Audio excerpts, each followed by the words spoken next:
And welcome to Sunrise Sports on 3FM 92.7. My name is Kelvin Owusu Ansah. Let's get into the latest in the world of sports. You can also join us on 3FM 92.7 on Facebook, also on Twitter at 3FM 927. Now, beginning from the Black Meteors, and head coach of the National Olympic team, Ibrahim Tanko, has revealed he will invite a lot of players to beef up the team for the upcoming African Nations Cup for under 23s in Morocco from the 24th of June to the 10th of July. Of course, to qualify. I mean, we tried the first one, as Atta said, it's only one penalty. Yeah, but this time I think we are going to prepare very well. Definitely after 19 years, as you said, it's a very long time, and I hope that this time is going to be our time. Yes, I think they are good enough, and as I said earlier, we still have a chance to call some players. So I think we have 3 to 4 months now. We are going to watch a lot of players and then try to make a very good squad for the tournament. And I hope that at the end we are going to qualify this time. No, I think all Ghanaian players outside, we are going to monitor them. Those who fall under this age group. And definitely we are going to add some qualities when it comes to the tournament and then hope that we'll qualify. Well, that was Ibrahim Tanko, head coach of the national Under 23 team, the Black Meteors. Now, Tanko there, and let's drop to the Ghana Premier League match day 24. Yesterday, there were several games played. Bakills to Linda Mtange, Kosa to Befi Mtange. Here is Otanga, good ball. Here is Ikum, good save Owusu Mtange.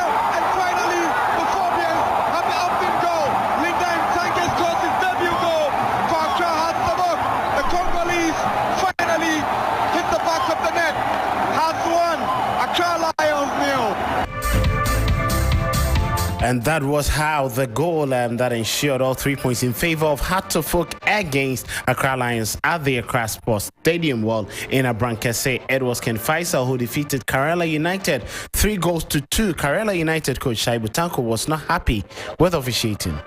Yeah, it wasn't a bad performance, except that we gave up the goals for them to score. But unfortunately, I must say that it's a terrible day for Ghana football. Officiating, it was terrible. The referee did not handle the match as expected. Yes, we committed errors which could have been avoided. For instance, communication. They weren't communicating. Otherwise, the first goal, for instance, would have been something we could have avoided. And the third goal that we considered was something we could have also avoided. But we gave it to them. But in general, officiating was terrible. Yeah, I mean, we'll surely escape. We'll surely escape. Giving out what we are playing now, I think we will escape relegation. We are a better side, but we couldn't win the match. They were the better side according to him, but they couldn't win the match. Now to Godwin Ablode, who is the interim boss for Ken Faisal, after winning his first game in charge of the Greens. This is what he had to say. All that we are doing, we work with him. I just trained the team for just 3-4 days, and we've won today. So I'm not going to take the credit. I'm going to dedicate this game to Coach Jimmy Kopla because he has worked a lot here, and I appreciate what he has done. I've learned a lot from him. So, Coach, this is your game. I've won this game for you. So be happy wherever you are. In football, I've played football before, and anytime they change a coach, the team that plays try to impress the coach. They try to do extra work. So I knew they were going to work. When I spoke to them in the first half, after the first half, they told me I shouldn't worry. They are going to win the game for me. So I said they shouldn't win the game for me. This is their work that they have been doing. So they make sure they train the whole week. And after a game, you don't get anything home. It's bad. So you think about yourself. Don't think about me. Think about the money that you get for your family and your children. So you should also think about that one too. 92.7. So that is it from Godwin Ablode, assistant coach currently in intern charge of Ken Faisal. Now, some other matches that came up yesterday with Team United suffered a 1-0 loss at the Dreams FC rather suffered a 1-0 loss at the hands of Team United. Samatex 2, Kotoko Royals 1, Brecum Chelsea 1, Adriana 1, Tamale City 2, and Swatreman 1. Those were the results there. Mediama versus Gold Stars was rained off in Takwa, and the final 45 minutes will be played this morning at 10. It was goalless before the stoppage. Now today, Legon City's welcome Kumasi, Asante Kotoko and RTU play against Great Olympics. After Asante Kotoko sacked their head coach Seydou Zebo on Monday, the class fans are confident their fortunes will turn around. I believe it is quite refreshing and news for us, the supporters. If you are at the stadium on Sunday and you watch the match, you could really see there was no technical direction. Zebo had no imprint on the team. And so for some of us, we believe that it is high time he makes do with, he goes away from the team so that we get a new technical direction for the team. To build the team, because it came just not long ago. After the Prosper Odim left, we've not been able to have any good coach that will hold the team for a very long time. So I think the management should get a very good coach, search for a very good coach that will hold the team for a very long time, build the team very well so that we can take Kotogo to the next level. I'm not supposed to take the blames on the coach. The blame is supposed to be shifted to the management. Why? Because the qualities of that outgone coach, we have a similar qualities in Ghanaians, of which they can take up the similar positions as the guy came to take. Yes. So the moment I heard, I wasn't in proper agreement with them. So it is better they have sacked him.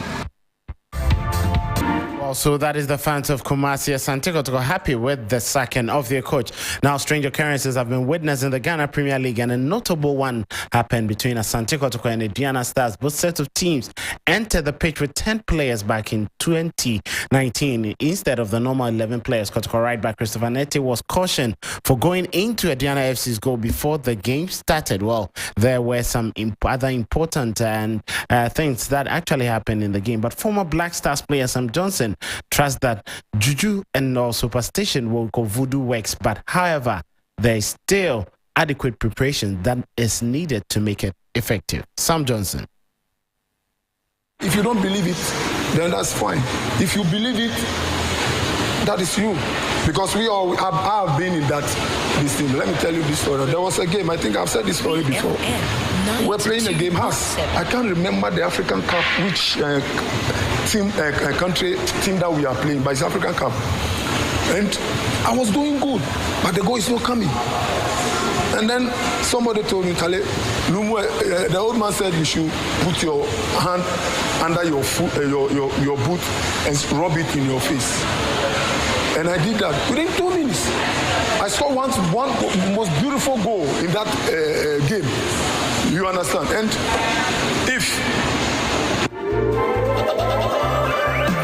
So that was Sam Johnson there by legends of Asante Kotoko, Safo Jemfi and George Kennedy share conflicting views on whether juju works or not in football.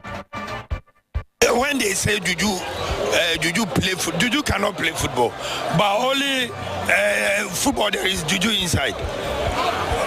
Because when you make the juju, you yourself, you cannot make you see that you are heavy. So that's why they say juju. But juju cannot play number 8 or he can play number 9. But only it's in football. Because when Ghana is playing, they made me interview. I told them that the match is hard. It will be a 10 minutes before Ghana will score. It comes through because it's one of my boys who I give him money to do that, and he told me. So football, there is it's inside. I don't believe in juju. Football has a lot of luck to play. When you have the luck, you can perform. But calling for juju, I have never used juju before. And for me, I think it's always good to go play football with a natural ability, natural talent, and natural everything of yours than to call for a juju. That one, I don't subscribe to it. Those were the thoughts of some former players who have played football. Now moving on to European football, Mikel Arteta has expressed his gratitude for everything Pep Guardiola has done for him as he currently battling the Premier League title with his former boss. I get that you might be tired about questions on Pep Guardiola, is that right?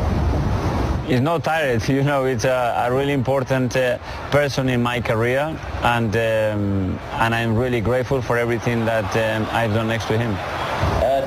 Does it make it more special that he is your biggest managerial rival this season? I don't know, football is so unpredictable, you know, and I had it through my career. when I separated from teammates at the age of 15 and then get together at the age of 27 in a different club, in a different country or city. It's the beauty of the sport. It turns around in a way that you can never predict, and that's what it makes it so special. So that is from Mikel Arteta. However, he wants his Arsenal side to focus on what they can control in the remaining 10 games this season, starting with Leeds United this Saturday. I think it's going to be what do we do every single day. That's what is going to decide our outcome. We cannot control the outcome of other clubs. What we can control is what can we do every single day, how we behave, how we train, how we communicate, how is our energy, with enthusiasm, with energy, with a real hunger to do and continue to do what we've done, and if possible, better. And we have people and players that are curious all the time to improve, to learn, to be better. We have the right level of competition and cooperation because they really want to help each other, but they have to challenge each other as well to benefit the team and live the standards that we want. And the secret probably is the unity and togetherness that they have between them, that they love to spend time with each other, they love to play with each other, they love to play in front of our people, and they really have that sense of belonging to the club, and that's very powerful, I think. That is very powerful from Mikel Arteta, according to him. Well, we'll wait to see how Arsenal will perform this season. Some news from Belgium, and the head coach Domenico Tedesco has praised the Red Devils after they managed to have a very good international window, beating Germany on Tuesday, and is delighted to be taking charge of his new group. It's a very, very good feeling to be part of this Belgium national team, and I hope that I transport it to the players that I'm really motivated, and my staff as well. For us, it's a big pleasure, and we have a lot of work to do. And of course, when you win games, it's a lot of fun. You know, you are even more motivated. But I think the Belgian football was not down. It's my opinion. It's my opinion because you can lose games, you know, in a World Cup. It's not that easy, and the quality was there. Sometimes you have a lack of self-confidence, and that's important to bring it back. And that's why I'm here, and as I told you, I'm very happy to be. Well, but Alexander Mitrovic and Marco Silva have both been made to apologize to Chris Kavanagh for their behavior at Old Trafford during the FA Cup defeat against Manchester United. Well, so that is the situation, and both have apologized. And Tottenham Hotspur manager Fabio Paratici may have to step away from his role after his suspension in the worldwide effect. Paratici was given a 13-month ban from Italian football in January after his former club Juventus were found guilty of false accounting. The 50-year-old was sporting director and managing director at Juventus before this particular incident happened. So that is it there from Fabio Paratici. And the two biggest managers have been inducted into the Hall of Fame of the Premier League for the year 2023. Sir Alex Ferguson and Arsene Wenger. So Arsene Wenger had his invincibles. That made him be inducted into the Hall of Fame. And for Sir Alex Ferguson, the only manager to have won the Premier League title on 3 consecutive times in 2 different periods. So the two managers are the first 2 managers to be inducted in the Premier League Hall of Fame. Wenger with the Invincibles, and Sir Alex Ferguson with a consecutive Premier League victory, a treble you can say, for on 2 different periods. So that's it there today. We'll keep following us on 3 Sports GH. We'll be bringing you a lot more on sports with updates from the Ghana Premier League as well as the globe as we return to club football this weekend. Helena Piampofo, when will Crystal Palace have their manager be inducted into the Premier League Hall of Fame? Crystal Palace, when would you have your manager here? Roy Hodgson is a great guy. He has a lot of... And do you think he can get you there? Oh, I mean... You know, he's a bit slower in pace these days. He's getting older and older. So maybe that energy he needs. He played with these guys, but he couldn't perform. There's hope. There's hope. There's hope. Which hope? Kelvin, there's hope. Where does the hope lie? I mean, look at how Arsenal is performing these days. Did you think that they were going to Arsenal be top have always been top yes, notch. I mean, and it's the reason why Arsene Wenger has been inducted into the Premier League Hall of Fame. That is true. We went 49 games unbeaten. We went a whole season without losing a game. And we won the Premier League we're given a gold trophy. It's the first of its kind, and no other team has been given that. No team has been able to repeat what Arsenal But even you'll be able 2003, you'll be able to 2004. repeat it yourself. Yes, I can't Yes. do it. But we I'm have done saying it in before. recent times, yes, they're a top tier team, but they've had their downs. And this season, to be honest, I didn't think that this reign was going to continue. I'm pained, but I'm very impressed with Arsenal's performance. I have to be very, very honest. But Kelvin, thank you so much for that sports update. We'll see you again. Of course, it's a pleasure. We'll be back tomorrow giving us an update on all that's going on in the world of sports. Start your day with Sunrise.